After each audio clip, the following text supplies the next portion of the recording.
Hi, welcome to your Strategic Dining Services online video training. Today we're going to talk a little bit about brining meats. Why do we brine? Four main reasons. First, to add flavor to the meat. Two, to add tenderness. Three, to preserve moisture in the meat. And the last is for yield, to increase the yield because of the moisture retention. So let's get started. The first thing I want to talk about is a basic brine. We're going to start with a very simple ratio that I'd like for you to keep in mind when building any kind of brine, and that's a 1:1:1 ratio. Very simply, it's 1 cup of kosher salt to 1 cup of sugar to a gallon of water. Pretty simple. If you keep that in mind, you've started off right. So I'd like to talk a little bit about this basic ratio and the ingredients that are going into your brines. First, the kosher salt. Notice that I said in that ratio that we're using 1 cup of kosher salt to 1 cup of sugar to 1 gallon of water. And the reason is kosher salt is a very coarse ground salt. In fact, a cup of kosher salt is equal to only about almost 3/4 of a cup of iodized salt. So you want to make sure when you're using that ratio that you're not using a regular table salt, you're sticking to that kosher salt. In addition to the salt, you can add a variety of ingredients to change up the flavors and that ratio, sticking in mind that you want to use that 1:1:1. For the salt, think of substitutions, right? So soy sauce, fish sauce, Worcestershire, those are all great salt substitutes. For the sugar, things like molasses, fruit purees, even brown sugar or Caro syrup, those are all sweeteners that could substitute for the sugar. For the water, again, we kind of use that as a baseline. It's not always water, it's really liquid. And that liquid might have a substitute that would include orange juice, apple juice, even coffee, liqueurs, liquors, those kind of things. So that's the basic brine setup. So we're going to move into brining 2 cuts of meat today. We're going to brine a whole chicken and a pork loin. The first cut I want to demonstrate for the brine is we're going to brine a simple pork loin. I have a half a pork loin here for demonstration. The brine I'm going to do today is a sage and molasses brine. It's great for pork, chicken, great on turkey or turkey breast, so have fun with it. So I want to start with some basic ingredients, but keep in mind that 1:1:1 ratio, salt, sugar, and water, or liquid. So I'm going to start with some warm water. Notice I said warm water, and the reason we're going to use some warm water is it's going to help activate the flavors of some of these ingredients, things like garlic and herbs, the flavors released from the warm water. So we're going to add some fresh garlic. We have some fennel seeds here. Some pepper.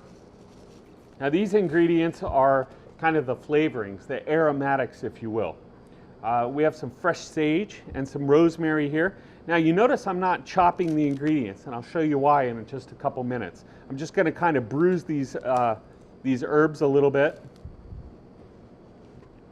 Add those to it. We have some fresh lemon. Now again, the lemon is taking some of the, we're using as a substitute to some of the water. So it's some of the fruit juices. So we're going to add the lemon. We're going to throw the lemon halves right in there. We have here some balsamic vinegar.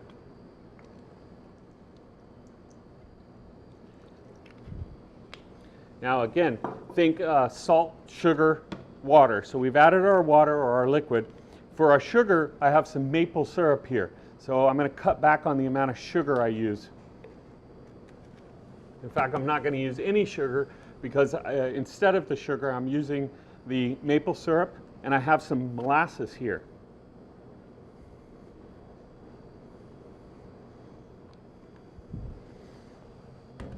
Now, for the salty ingredients, I have some Worcestershire. Add a little bit of that. And I'm going to add a little more sugar, salt, kosher salt. For a little more flavoring, I'm going to add a touch of Dijon mustard. And I just wanted to point out, if you didn't have the fresh rosemary, you could use a little bit of dried rosemary. I'd cut back on the amount if you're going to use all dried. If you have both, that's great. It lends depth of flavor. Then we're going to take an immersion blender. If you don't have an immersion blender, you could use just a quick Roku pulse. And we're just going to slightly blend these ingredients. And what that's going to do is two things. One, it's going to help marry those flavors. And two, it's going to help activate those flavors in that warm water. So just give those a quick pulse. We don't really need to puree the lemon halves. So just try to break up that garlic and the fresh herbs. That's primarily what you're doing, along with stirring the ingredients. Okay, you don't need to pulse it a lot.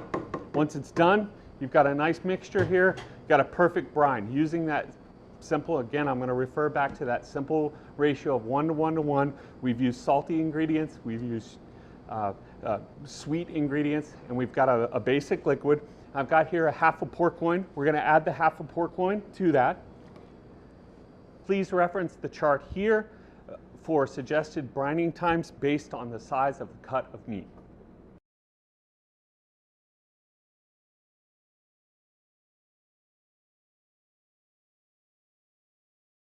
Okay, once we've taken this pork loin and we've thrown it in the brine, we're ready to put it in the cooler. Again, for a suggestion, anywhere from 24 to 48 hours for a cut of meat this size is perfect. Once in the cooler, we're going to let it brine.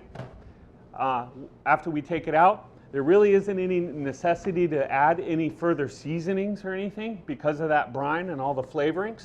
We're just going to simply roast that.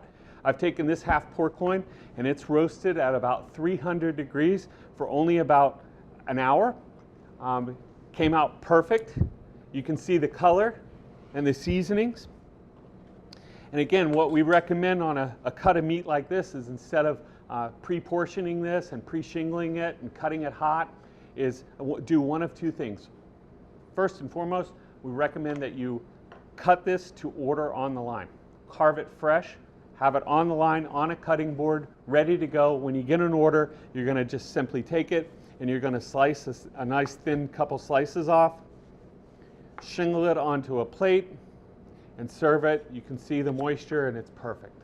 If you can't do that, we recommend cooking it only about 3/4 of the way, removing it from the oven, chilling it all the way. Once it's chilled, slice it, portion it, shingle it, and get it ready for reheat. Do a quick reheat for only just a couple minutes, bring it back up to temperature, and serve immediately.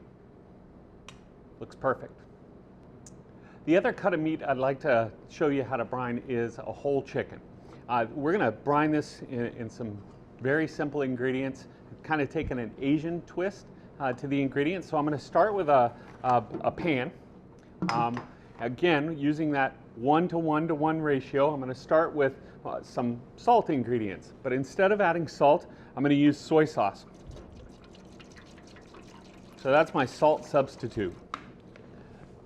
And fish sauce. Fish sauce is basically a pressing of dried anchovies. It's very salty. Then we're going to add some sweet ingredients. We have some sweet chili sauce here. So a little bit of that. And then I'm going to add some aromatics and flavorings. So I have some pepper, a little sesame oil,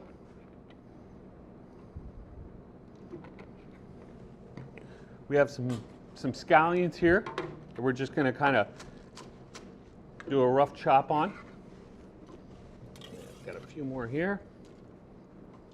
And we've got some garlic, whole garlic cloves, fresh, and some ginger.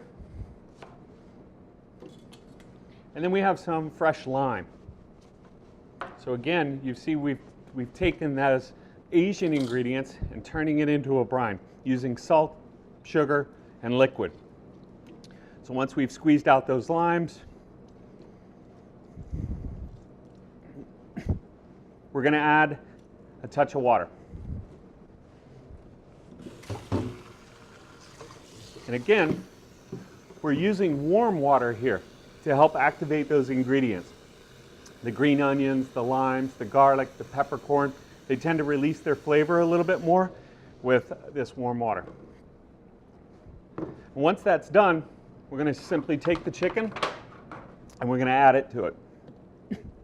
Now, if you're doing this at work, you're going to be possibly brining a whole case of chicken, maybe 14 chickens, so you want to use a large Lexan, but use the simple basic brine of salt, sugar, and a liquid. It's perfect.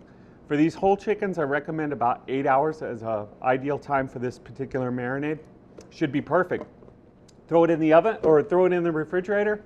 Once it chills, we're going to throw it on a sheet pan and roast it. This bird took only about 45 to 50 minutes at 325 degrees, and you can see it looks really nice. Has a nice color to it, has a nice lacquer to it, and that's because of the soy sauce. Gives it a little dark flavor, dark color. And you can see here when you go ahead and cut it, how moist it is, and that's from the brine. And I highly recommend that that's how you serve it. Up on the line, when it's time for service, you're going to debone these, take it off the bone, and serve a half or a quarter chicken carved to order. And that's it. That's your basic brines. Just remember that basic ratio, 1 to 1 to 1, sugar, kosher salt to a gallon of water, and that'll get you started. Again, the 4 reasons that we brine meats is flavor, to add moisture, to tenderize, and to save money, increasing the yield of the protein. That's it. I'm Jeff Kelly. Thanks for watching.